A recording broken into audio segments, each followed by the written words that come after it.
Halo semuanya, selamat datang di video panduan belajar TOEFL. Untuk section Structure and Written Expression, kita belajar trik dan tips ya menjawab soal structure dengan mudah yang kita mulai dari level dasar. Oke, jadi isinya nanti ini nggak cuma materi tapi juga tips and trik yang diadaptasi untuk teman-teman yang punya kemampuan dari dasar banget.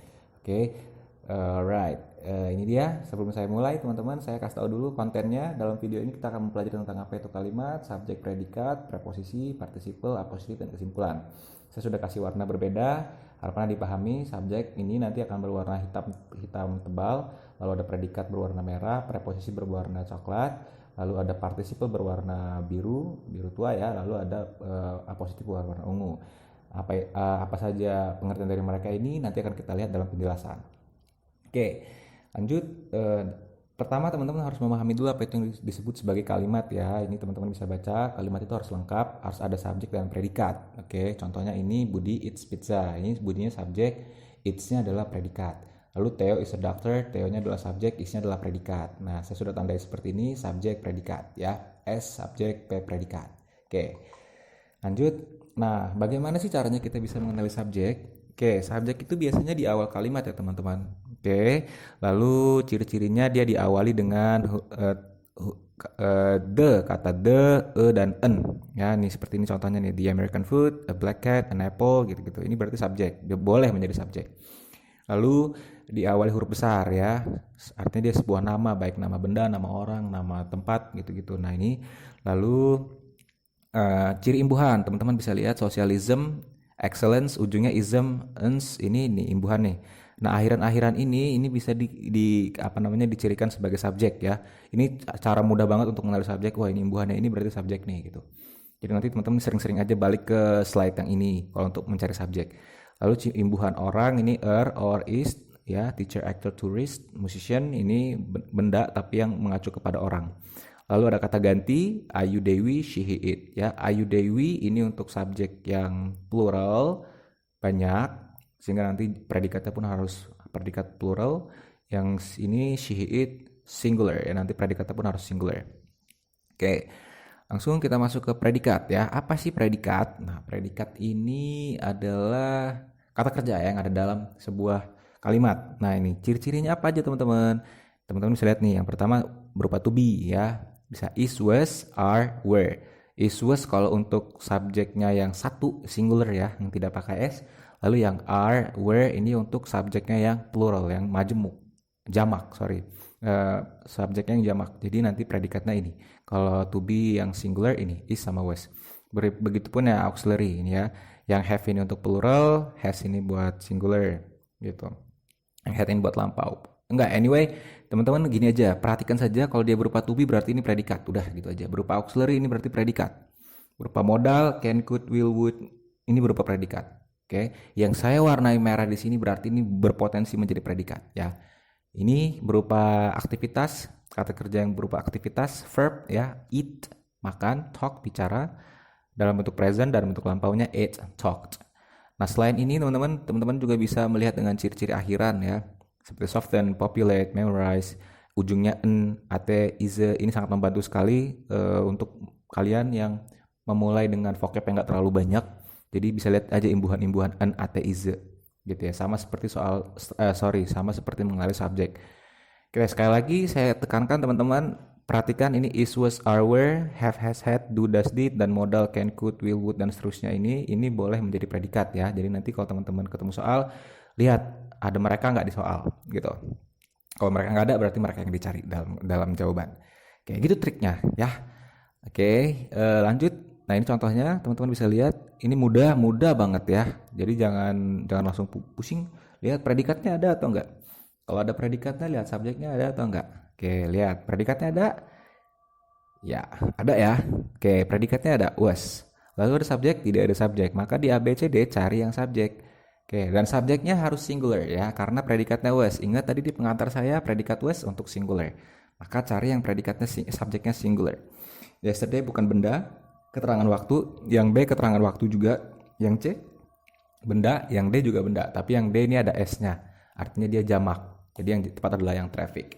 Dah, gampang kan? Lanjut ke soal nomor 2, engineers blank dan seterusnya. Lihat subjek predikatnya ada atau enggak? Oke, subjeknya ada ya.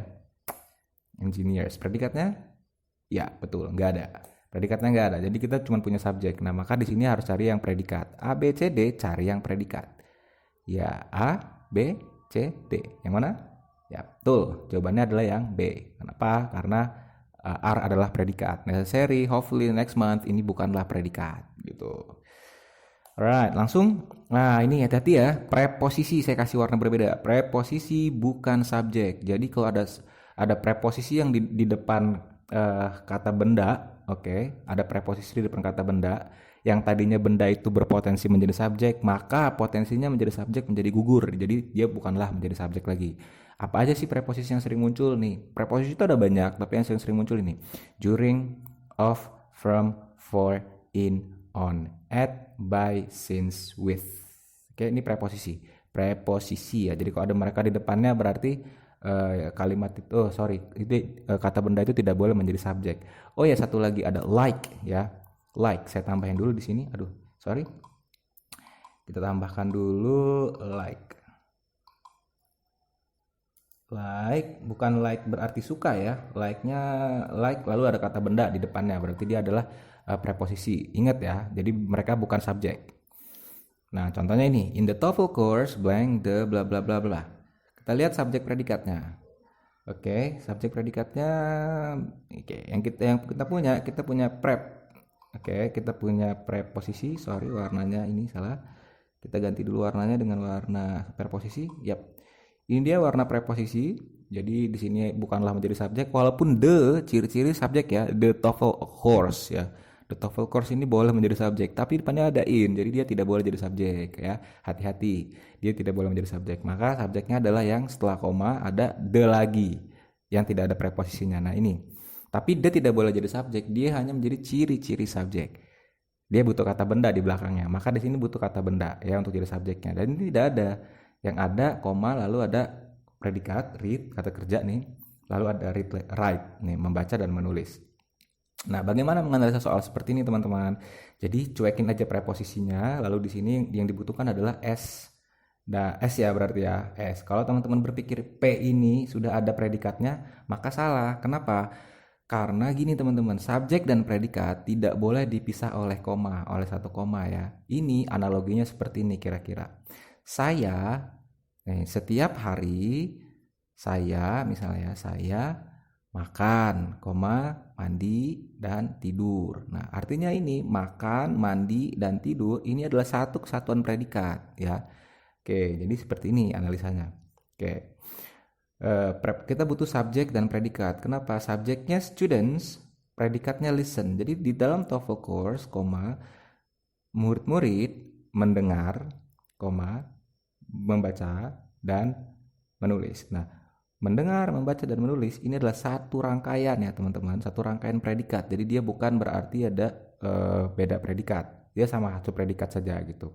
Oke, jadi di sini tidak mungkin teman-teman hanya membutuhkan S saja, karena ketika teman-teman kasih S saja di sini tidak ada P-nya, maka S ini akan menjadi subjek bagi predikat ini. Sedangkan subjek dan predikat tidak boleh dipisah satu koma ya. Jadi di sini harus ada SP, PP gitu. Oke, lanjut. Ini tadi ya preposisi bukan subjek. Contoh lainnya adalah after his exams. His exams ini seolah-olah bisa menjadi subjek, tapi tidak bisa menjadi subjek karena ada after. Oke, jadi dia subjeknya adalah Tom, predikatnya will. Nah, kita lihat contohnya with his friend. His friend boleh menjadi subjek, tapi ada with di depannya, maka dia bukanlah subjek. Dia adalah preposisi. Lalu ada predikat found, ya kata kerja kedua found. Lalu di sini blank, maka di sini butuhnya subjek. Nah, subjek di ABCD yang cuma subjek adalah yang he, bukan has. Has adalah predikat, later adalah keterangan, dan when adalah konektor.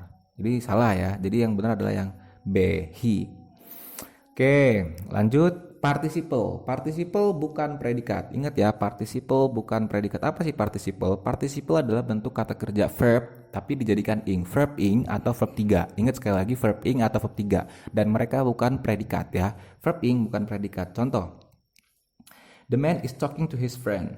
Talking di sini ya akan menjadi predikat kalau ada to be is. Kalau tidak ada to be is, maka akan jadi seperti ini. talkingnya di sini tidak ada to be, maka dia bukanlah predikat. Ingat ya, bukan predikat. Predikatnya yang mana? Yang has. Oke, itu cara memahami yang pertama. Dan cara memahami yang kedua adalah seperti ini. Lihat di soal, lihat di kalimat, subjeknya ada the man, predikatnya ada is. Oke, berarti sudah lengkap. Di sini the man ada, predikatnya ada has. Berarti talking di sini bukan predikat ya? Bukan. Dia hanya pelengkap saja atau participle saja. Ingat sekali lagi, verb ing bukan predikat ya, tanpa to be. Ingat, kalau misalnya teman-teman lihat ada verb ing, dia bukan predikat, kecuali depan ada to be. Oke, contohnya ini, the child blank playing in the yard is my son. Subjeknya the child, predikatnya is, ya kan? Predikatnya sudah pasti adalah is my son. Lah, playingnya ini apa? Berarti dia bukan predikat, dia hanya participle. Participle saja dia. Jadi jawabannya tidak perlu ada tidak perlu subjek, tidak perlu predikat di jawaban sini ya.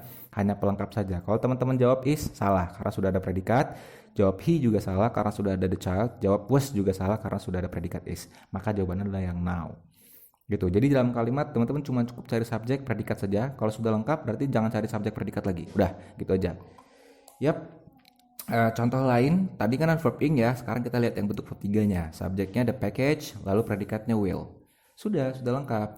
Nah, mailed ini ada ed, seolah-olah ini adalah predikat ya, verb 2. Tapi teman-teman jangan bingung, kalau subjek ada, predikat ada, berarti di sini anggap aja ini bukan kata kerja gitu. Kalaupun ini mau jadi kata kerja, maka it will tidak boleh ada. Oke, will tidak boleh ada. Gitu ya. Jadi kalau sudah ada ini, maka ini bisa jadi hanya participle saja. Jadi tidak boleh teman-teman kasih predikat di sini. Ya, tidak boleh dikasih auxiliary, tidak boleh dikasih predikat. Kenapa? Karena predikatnya sudah ada, subjeknya sudah ada. Jadi nggak boleh kasih subjek, nggak boleh kasih predikat. Jadi jawaban yang mengandung subjek predikat itu salah. Have salah, were salah karena ini predikat. Them ini adalah objek, salah ya, benda. Yang just ini hanya keterangan saja. Jadi the package just mailed, paket yang baru dikirim gitu ya.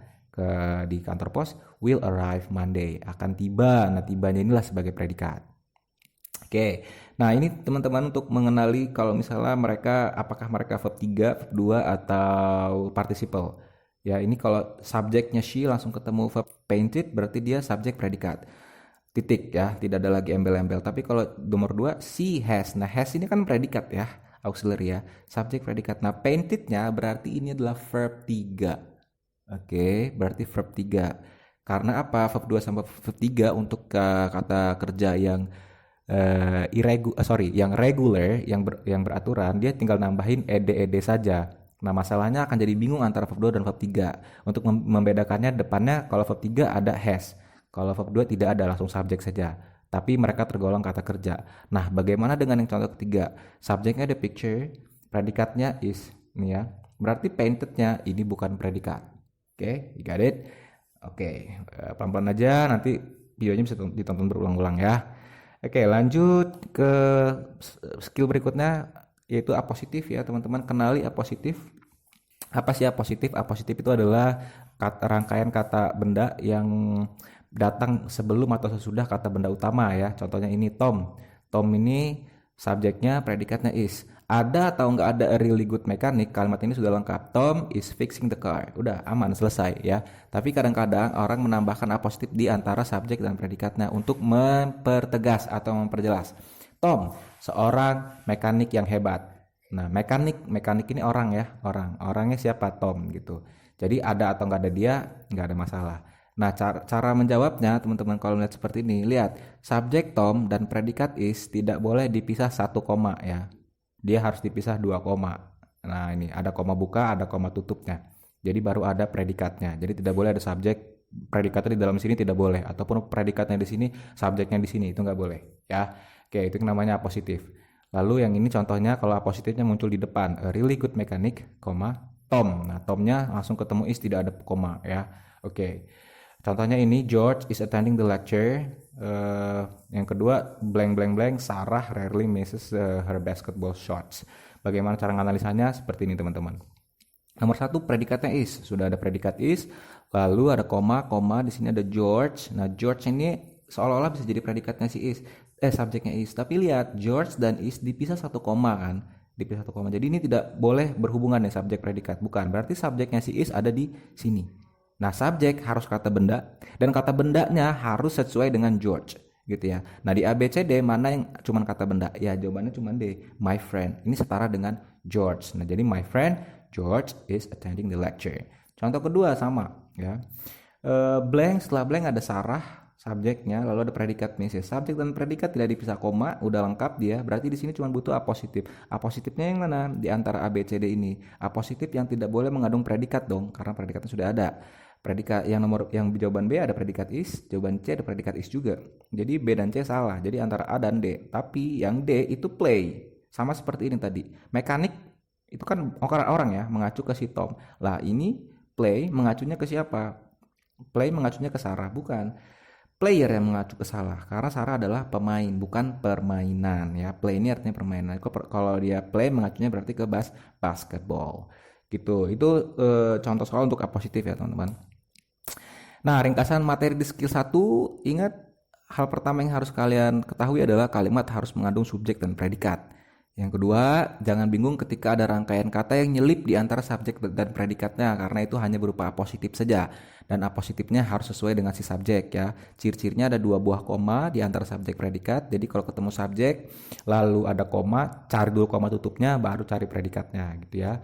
Sama kalau A positifnya ada di depan, berarti A positif, koma, subjek plus predikat.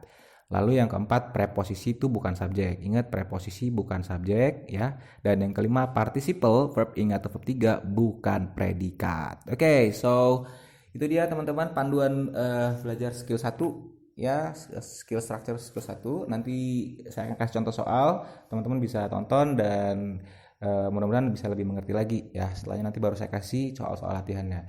Kalau ada kritikan dan masukan, silakan kirimkan ke kita untuk perbaikan proses belajar ini, teman-teman. Sekali lagi, bahwa materi ini adalah materi yang dipersiapkan bagi mereka yang memulai dari dasar ya. Jadi, saya sedikit meminimalisir teknis materinya, tapi saya memperbanyak tips and triknya. Bye.